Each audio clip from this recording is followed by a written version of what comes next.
Hello and welcome to my Minecraft Redstone tutorial. We're only here because you have no idea what you're doing. Let's start with basic input. We have tripwires, levers, buttons, trap chests, and pressure plates. We also have the knowledge that a fully powered redstone signal only travels 16 blocks.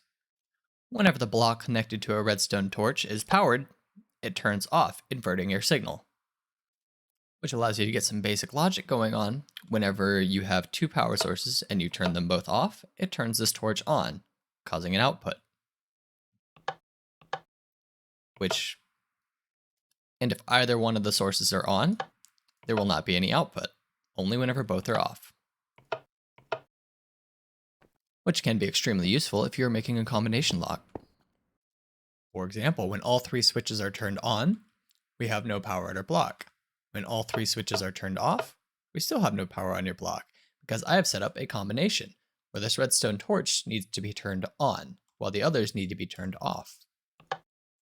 And in doing so, we get power to our block. The circuitry for this is actually really quite simple. Using this example right here, you can set up multiple combinations in the same system like so. These two off, turns off that side. And with this one off, we'll turn off this side, turning on the redstone lamp in the middle. However, it has to be those two, because if I flip any of these other levers in the same time, nothing happens.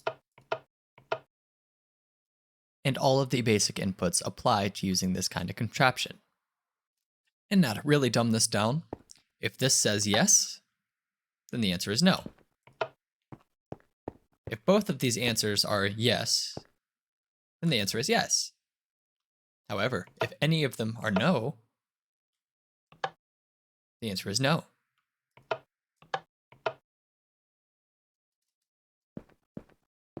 And with this one we did earlier, if any of the answers are yes, and not both of them are no, then the answer will be no. These are really just basic Minecraft logic gates that you can go look up online. It's not that hard.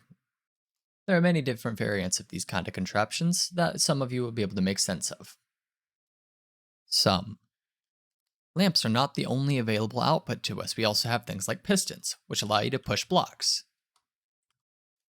as demonstrated here. But the problem is getting it back down, which is often why we use something like sticky pistons, so blocks always come back down.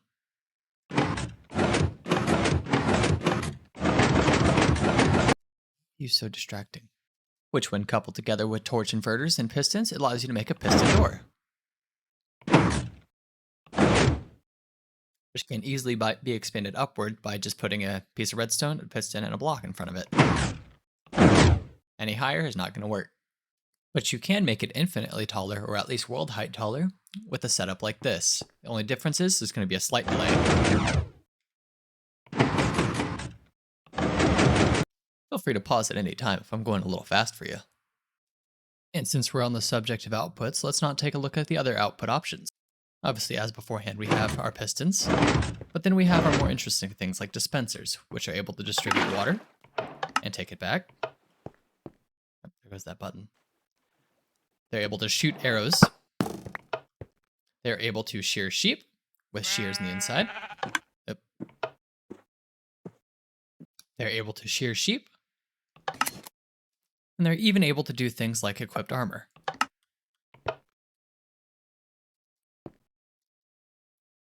Then we have dispensers, which just simply drop items. We have lights, which light up. And we have doors. The other thing we have is explosives like TNT, but you won't be using that much in redstone contraptions. That also just really depends on how aggressive you are. Now we're going to take a look at repeaters. At the core basic of it, it simply works like this. Whenever you power this, it doesn't go through the block and power this. However, with the repeater there, it will power through the block. The block will become powered, causing this lantern to come on. This also works the other way as well, where the block becomes powered, and then the repeater takes the output from the block into the lamp. The nice thing about repeaters is you are able to make things like this, which turn it into a clock, which you can take an output from any one of these lamps at any point in time. But also what's interesting is you can adjust the timings on it to make the pulses longer, up to 4 ticks. A tick is how fast the game how much time it takes for a signal to travel somewhere. And a little bit of a better description of a tick would be every time I flick this lantern, the time it takes for the next one to light up is 1 tick apart. You can adjust this by going from 1 tick to 2 ticks, like slightly longer time. Do that to all of them for you real quick. And you'll start to see the difference. Set it all the way to 4 ticks. And that's that difference as well. And you can even sit there and mix and match things to go longer, shorter, longer. Redstone repeaters are likely used for things like clocks, which things like this. So we're going to look at 2 different types of clock, the redstone burnout clock and the standard clock. The burnout clock basically works until, well, for about 8 times, and then it stops working because the game no longer wants to keep up with it.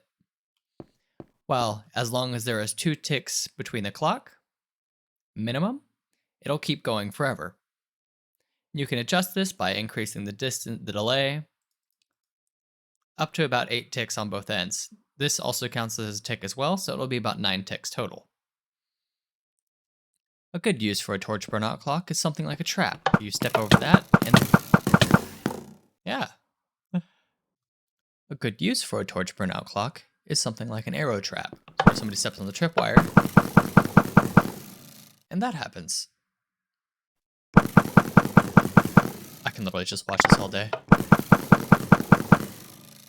All the redstone you really need is really in this, image right here. But wait, we're supposed to be focusing on repeaters. While a basic clock is a lot more desirable if you want something to constantly be on. However, the clock can easily be stopped by flipping a lever on top of the source block, where the torch is. However, probably the most beneficial thing about repeaters is the fact that you can extend your redstone line a lot farther than 16 blocks. It just takes a little bit longer to get there. And this is really just the basics of it though. From here on out, it's going to get a little bit more complex. We're going to start talking about comparators. Or comparators. Comparators? What? How do I even pronounce that? The comparators, for the basic part, likes to take output from containers. So if I put something in this container, it's going to get a redstone output from it. But here's where things get interesting. Unlike repeaters, comparators do not give out a solid signal. Solid signal. Geez, English. So whenever I just put an item in there, it only gives a 1 signal strength. The more I put in there, the higher the signal strength gets. Until we get to where it needs to be, which can be useful. This also works for things like item frames, which you can use to make more combination lock kind of things. This also works with things like daylight sensors, which are capable of changing depending on the time of night, or the time of day, depending on how you have it set. Where right as it turns nighttime, there's only 2 power left in the daylight sensor. We also have things like cauldrons, which will power up to 3, depending on how filled it is. Once you start draining it, the less it'll output.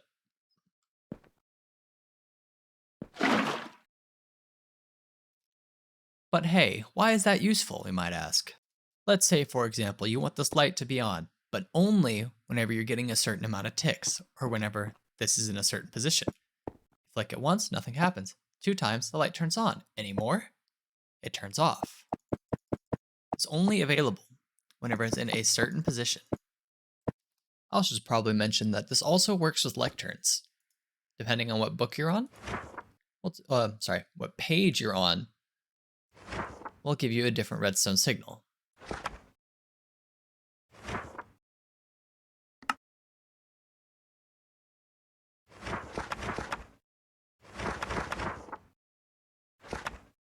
Really nice.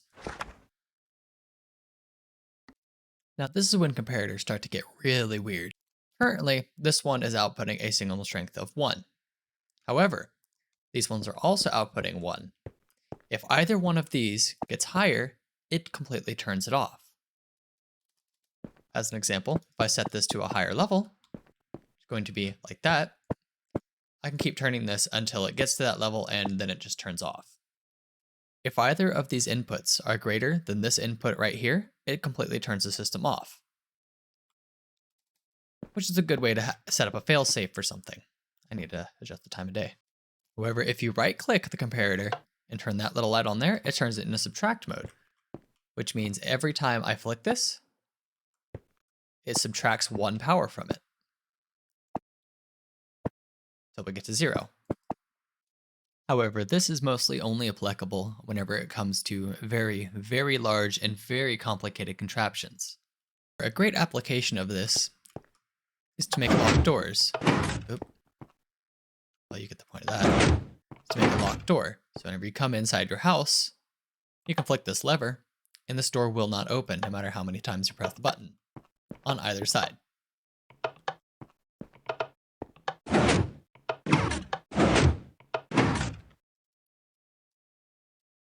One of my personal favorite uses for comparators is pulse extenders. Extenders. To where it just takes longer for the pulse, which I like to attach to piston doors because that's too fast, as per this demonstration here.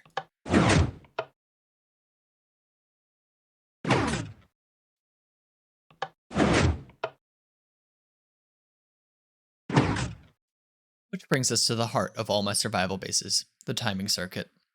How it works is there's 2 hoppers facing into each other, with comparator outputs coming out of each side and just 2 sticky pistons.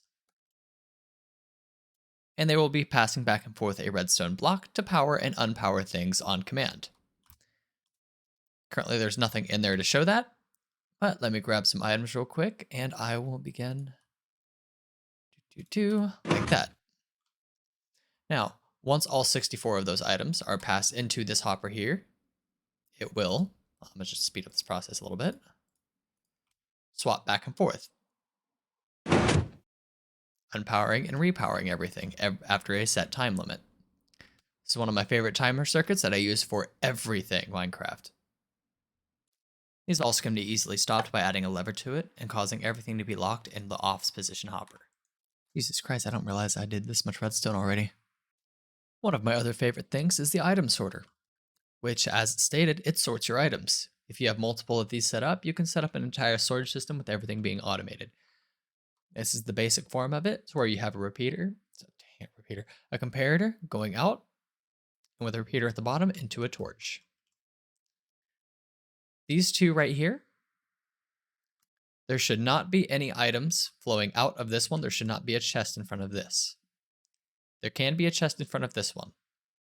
And how this works is essentially I have it set up to where it'll only be taking stone pressure plates and pressure buttons if I put those in there, but I'm not going to be putting those in there. You want to name those.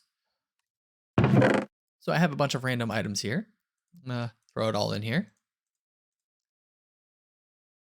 And as this drains, I'll be able to see where all the items are going. All the items that aren't stone pressure plates are ending up in this one over here. And all my stone pressure plates are ending up in this one over here. And voila. See, observers act a little differently than most of the other redstone components. They detect block updates and any update in redstone. So if anything changes, it gives the little tick pulse every time something changes. They can detect the growing of grass.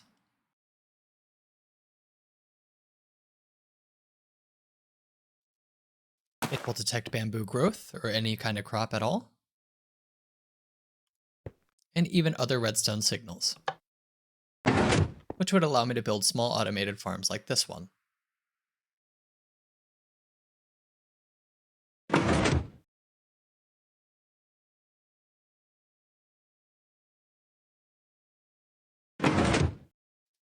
And they are really simple to make. It would also even allow you to automate a sheep farm, so every time the sheep eats the grass, it shears it.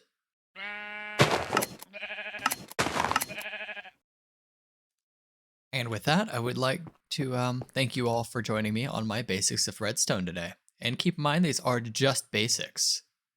And there's a lot of them. Because it keeps going. For a while. And on that note, I would like to thank all of you for joining me today. I had a lot of fun making this, and I hope I have the opportunities to make some more soon, as I'm slowly getting better at making these videos. I will catch all of you in the next one.